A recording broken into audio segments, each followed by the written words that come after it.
kasih, Anda masih menyaksikan Gapai Kemuliaan. Pak Kiai, kita lanjutkan. Saya masih mau membahas Al-Kahfi sedikit. Misalnya kan hari Jumat tuh kita tidak sampai selesai membaca surat Al-Kahfi. Yeah. Hanya sebagian, mungkin karena kesibukan dan sebagainya. Apakah kita juga masih mungkin mendapatkan kemuliaan dan fadilah? Masih daripada tidak sama sekali. Karena itu kan pembagian pahala ya. Jadi kalau ada pahala itu tapi nggak boleh ya. Kita pakai logika matematika. Ini ada teman saya nakal ya. Kalau puasa Asyura dia setengah hari.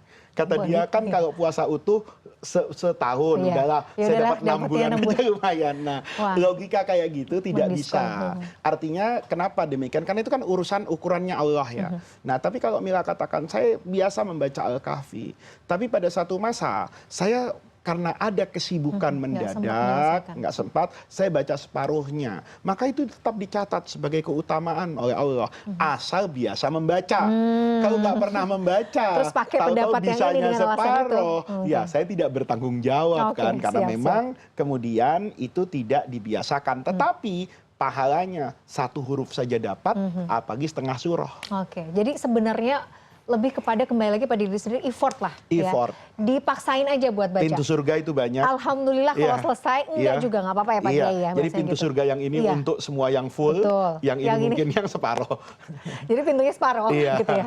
Oke, baik sudah mengerti. Kita lanjut ke pertanyaan berikutnya soal istirja Pak Kiai. Biasanya kan memang kita itu dianjurkan untuk ketika mendapatkan musibah atau ketika mendengar ada yang meninggal, kita biasakan untuk dianjurkan untuk membaca istirja. Sebenarnya apa ya, kekuatan apa sih kenapa kita itu ketika dalam kondisi sulit itu Allah menganjurkan kita untuk membaca itu? Ya, istirja itu kan mengembalikan semuanya kepada Allah, iya kan? Istirja, inna lillahi wa inna ilaihi rajiun. Itu dipahami bahwa semua yang kita terima hari ini itu harus kita kembalikan kepada Allah. Jadi betul. Kalau orang sudah sampai pada tingkatan Islam yang tinggi nih, kayak kaum sufi, itu dapat apa saja, itu innalillahi. Dapat apa saja? Dapat apa saja. Bukan pada sesuatu yang buruk saja atau yang menyedihkan hati. Karena sejatinya buat orang yang sudah sampai wusul kepada hakikat Allah, dia tuh nggak ada bilang baik dan buruk. Gitu loh. Baik dan buruk itu adalah manusia. Nih contoh ya, misalnya kecoa itu buruk kata saya. Tapi seandainya kecoa itu berubah jadi kucing, apa mungkin dia akan menjalankan fungsinya sebagai kecoa? Lalat itu memang Allah tuh, jadi Allah tuh sebenarnya nggak pernah menciptakan baik dan buruk. Allah menciptakan itu semuanya pada kesempurnaannya. Sempurnanya Faiz ya harus begini, sempurnanya Mila harus begitu, sempurnanya burung ya terbang, sempurnanya macan bertaring, macan jangan berharap jadi burung. Itu kan konsep sebetulnya. Nah, makanya kalau kita tarik seperti ini, kata ulama, istirja itu pada semua yang kita terima dari Allah. Kalaupun kita artikan itu hamdalah dalam artian pujiannya kepada Allah, bukan kepada apa yang saya terima loh. Alhamdulillah saya yang kayak begini masih Allah kasih sehat. Itu.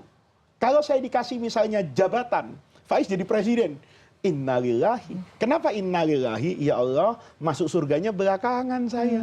Sampai semua hisab orang selesai. Kan begitu. Jadi kalimat istirja itu sebetulnya kita ingin menyerahkan itu kepada Allah.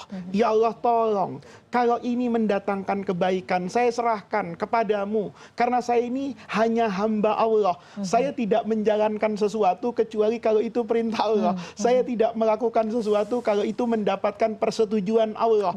Jangankan ini yang saya dapatkan, bahkan diri saya itu kepada Allah akan kembali dimintakan pertanggungjawaban, kembali untuk diukur kepantasan mendapatkan A atau mendapatkan B. Jadi kalau sudah bicara istirja itu adalah hakikat ubudiyah kita kepada Allah. Jadi jangan sampai ini ya, orang itu kemudian nggak naik kelas gitu loh. Kalau dapat uang, alhamdulillah. Kalau nggak dapat uang, innalillahi. Kadang-kadang ada orang mengatakan itu mirip dengan kucing kan. Kalau dikasih ikan seneng, kalau nggak dikasih ikan protes.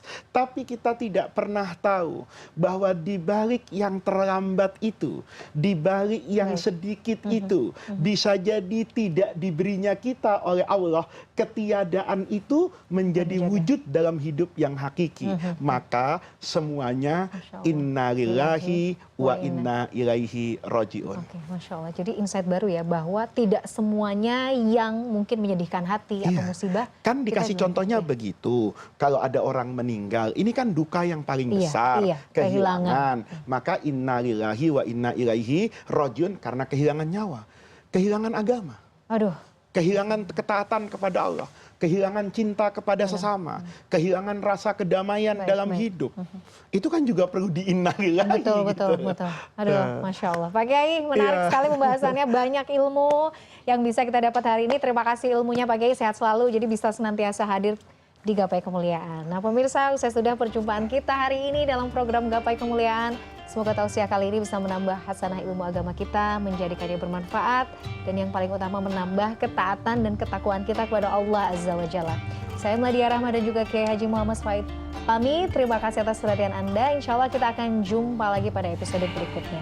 Wabillahi taufiq wal hidayah. Wassalamualaikum warahmatullahi wabarakatuh.